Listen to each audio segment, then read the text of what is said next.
खालील माहितीच्या आधारे बहुलक माहित करा किंवा भूयिष्ठक माहित करा किंवा एखाद्या वेळेस तुम्हाला बहुलक आणि भूयिष्ठक या गोष्टीचे समजत नसतील ते इंग्लिश मध्ये मोड दिलेला असतं तर ते मोड करून आपण त्यावेळी समजायचं की आपल्याला बहुलकाच्या किंवा भूयिष्ठकाच्या माहितीचा आपल्याला गणित करायचं आहे। मग अशा वेळेस काय असतं की बघा बहुलकामध्ये तुम्हाला मी सांगितले साधी पदमाला नसते, खंडित किंवा संदर्भ पदमाला असते। आणि बहुलक म्हणजे काय की जी संख्या सगळ्यात जास्त वेळा वारंवार परत परत जी संख्या आलेली असते त्या संख्येला आपण बहुलक म्हणतो। साधारणपणे पाहता क्षणी आपण सांगू शकतो की ह्या गणितामध्ये बहुलकाचं उत्तर काय, बहुलक काय आहे आपण सांगू शकतो। म्हणजे त्याची फ्रिक्वेन्सी ज्याची सगळ्यात जास्त वेळ आलेली आहे त्याचा x हा त्याचा बहुलक असतो। ठीक आहे, तर तुम्हाला बघा गणित दिलेला असेल समजा गुण आणि वारंवारता दिलेली आहे 10 20 30 40 50 60 70 असे गुण दिलेले आहेत आणि वारंवारतेमध्ये 4 5 9 12 10 8 7 असं दिलेलं आहे। तर या ठिकाणी गणित करताना सगळ्यात पहिल्यांदा गुणाला काय म्हणायचं x आणि या वारंवारतेला काय म्हणायचं f। गणित करताना एक गोष्ट लक्षात ठेवायची, जो f आहे तुमचा तो तुमचा फर्स्ट नंबरचा ऑब्झर्वेशनचा पॉइंट आहे। ओके, तर हा f ला काय म्हणणार तुम्ही फर्स्ट आणि ह्याच्यातली जी संख्या मोठी असेल 4 मोठी आहे का नाही 12 ही संख्या मोठी आहे त्याला राऊंड करा, 12 ही संख्या मोठी आहे त्याला आपण काय करा राऊंड करा।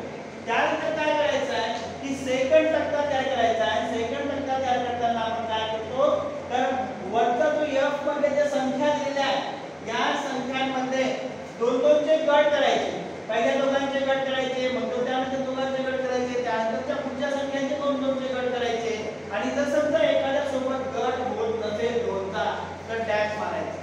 म्हणून तर मी काय लिहिले वरून दोन दोनची बेरीज करायची, वरून दोन दोनचे गट करून काय करायचे बेरीज करायची। 4 आणि 5 या दोघांचा आपण गट केला त्यांची बेरीज आणि 9 की 9 ना 4 चा आहे ना 5 चा आहे तर 4 आणि 5 या दोन्ही संख्यांची मिळून बेरीज 9 आहे म्हणून सेंटरला लिहिलं 9। ओके, म्हणून रेशिओ काय आला 9। त्यानंतर पुढच्या दोघांचा गट केला 9 आणि 12 या दोघांची बेरीज केली ती किती आलं 21, सेंटरला लिहून टाकले 21। त्यानंतर 10 आणि 8 या दोघांची बेरीज केली ती आली 18, ती आपण काय केलं सेंटरला लिहून टाकले। त्याच्यानंतर 60 च्या पुढे संख्या नाहीये मग आता 2 चा गट होतो का इथं नाही हो म्हणून या ठिकाणी आपण डॅश मारून टाकले। ओके, त्यानंतर तिसरा आपण तक्ता तयार केला, तिसरा कॉलम तयार केला, तो काय म्हणतोय की वरचा एक अंक सोडून f मधला वरचा एक अंक सोडून दोन दोनचे गट करा आणि बेरीज करा। वरचा एक अंक सोडून दिला, दोघांचे गट केले, पहिले दोघांचे गट ते आहे 5 आणि 9 या दोघांचे गट झाले त्याला 14 सेंटरला लिहिलं। त्यानंतर पुढच्या दोघांचा गट 12 आणि 10 या दोघांचा गट ते आले 22। ओके, त्यानंतर 8 आणि 7 या दोघांचे गट केला त्याची बेरीज केली ते आले 15 आणि हे सेंटरला सगळ्यांच्या लिहून टाकलं।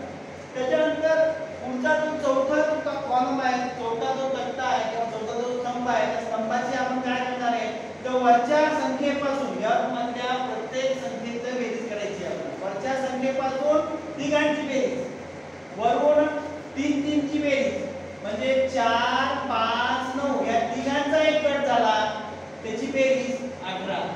त्यानंतर 12 10 8 या तिघांचा एक गट तयार झाला त्याची बेरीज केली ती आले 30। त्यानंतर पुढचा गट 3 चा बसत नाही त्यात मग डॅश मारून टाकला। त्यानंतर मग पाचवा जे स्तंभ तयार केला किंवा पाचवा जो आपण कॉलम तयार केला तिथे काय केला की वरचा एक अंक सोडून वरची एक अंक सोडून दिला आणि 3 3 ची बेरीज केली। वरचे एक अंक सोडून दिला डॅश मारला, तिघांची बेरीज म्हणजे कोणाची 5 9 10 सॉरी 5 9 12 या तिघांची बेरीज 24। परत या तिघांची बेरीज 10 8 7 या तिघांची बेरीज 25।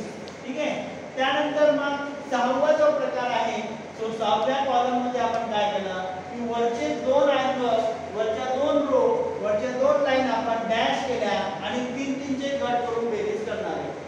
ठीक आहे, वरचे दोन ला डॅश केला या तिघांची बेरीज, हे तिघ म्हणजे कोण तिघ 9 12 10 या तिघांची बेरीज 31 आहे। ठीक आहे, त्यानंतर काय करायचंय की पहिल्या f ला आपण फर्स्ट म्हणले, फर्स्ट जे आहे त्याच्यातली जी सगळ्यात मोठी संख्या सेकंड मध्ये सगळ्यात मोठी संख्या 21 आहे, त्याला राऊंड केला. थर्ड मध्ये सगळ्यात मोठी संख्या 22 आहे, त्याला राऊंड केला. फोर्थ मध्ये सगळ्यात मोठी संख्या 30 आहे, त्याला राऊंड केला. फिफ्थ मध्ये सगळ्यात मोठी संख्या 26 आहे, त्याला राऊंड केला. आणि सहाव्या मध्ये 31 ही संख्या सगळ्यात मोठी आहे, त्याला राऊंड केलं. पुढचा गट तयार होत नाही म्हणून आपण डॅश मारून टाकलेले आहे. ओके, राऊंड करा किंवा त्याला त्या संख्येला डबल अंडरलाइन केली किंवा नुसतं सिंगल अंडरलाइन केली तरी चालतं. अशा प्रकारे आपण दोनचे तीनचे बेरीज करून त्या सोमर सेंटरला लिहिल्या त्या अंकाच्या सेंटरला. एक लक्षात ठेवा, आपल्याला f ची बेरीज नाही करायची आहे, f ची बेरीज करायची. बरेच लोक काय करतात, चुकून 10 20 30 या तिघांची बेरीज करतात आणि मग उत्तर चुकतं.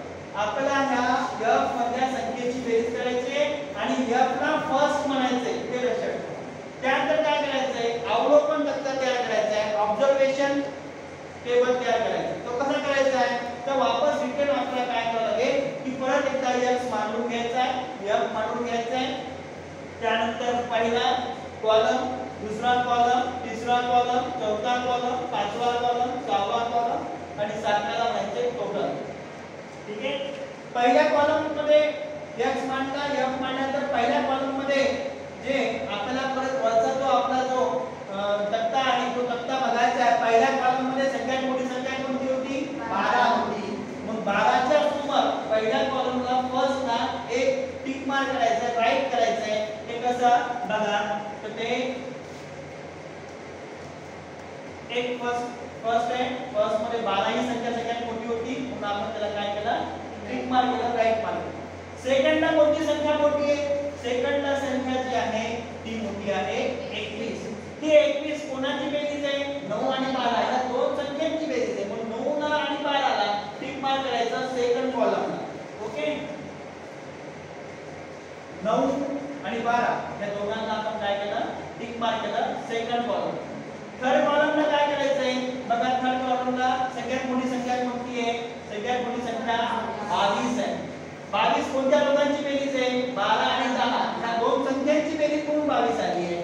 म्हणून आपण काय करणार आहे की 12 आणि 10 या दोन संख्यांसोबत थर्ड कॉलमला टिक मार्क करायचं. टिक मार्क करताना चुकून आपण थर्डचं फर्स्टला, फर्स्टचं सेकंडला, थर्डचं फोर्थला टिक मार्क करण्यामध्ये जातं आणि मग टिक मार्क चुकतात. टिक मार्क चुकलं तर मार्क कटतात. उत्तर जरी बरोबर आलं तुमचा सपोज तुमचं मार्क कटतात. त्यामुळे बरोबर वरचा टेबल बघायचा आणि त्याला बरोबर बोर्ड ठेवून बरोबर त्याला टिक मार्क करायचं. त्यानंतर चौथ्यामध्ये कोण सगळ्यात मोठी संख्या आहे, तर चौथ्यामध्ये 30 ही संख्या मोठी आहे आणि ह्या 30 ही कोणती कोणाची बेरीज आहे, तर ही बेरीज आहे 12 10 8. या तिघांची बेरीज 30 आहे. म्हणून ह्या तिघांसोबत आपण काय करणार, टिक मार्क करणार. 12 10 आणि 8 या तिघांसोबत आपण टिक मार्क करणार. पाचव्या कॉलमला आपल्याला काय करायचं आहे, तर पाचव्यामध्ये 26 ही संख्या मोठी आहे. कोणत्या तिघांची बेरीज आहे, तर ही आहे 5 9 12. ह्या तिघांची बेरीज आहे ती आहे 26. म्हणून 5 9 आणि 12 ह्या तिघांसोबत राईट मार्क केले.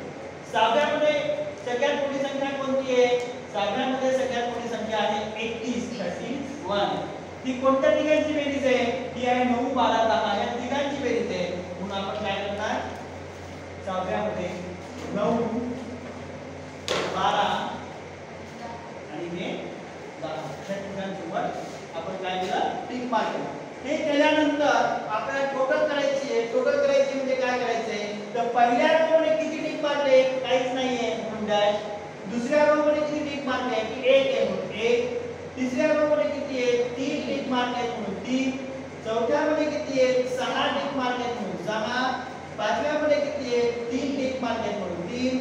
परत सहाव्या मध्ये एकच टिक मार्क आहे आणि शेवटच्या सातव्या मध्ये एकही टिक मार्क नाही म्हणून डॅश. आता टोटल मध्ये सगळ्यात मोठी संख्या कोणती आहे, 6 ही संख्या मोठी आहे.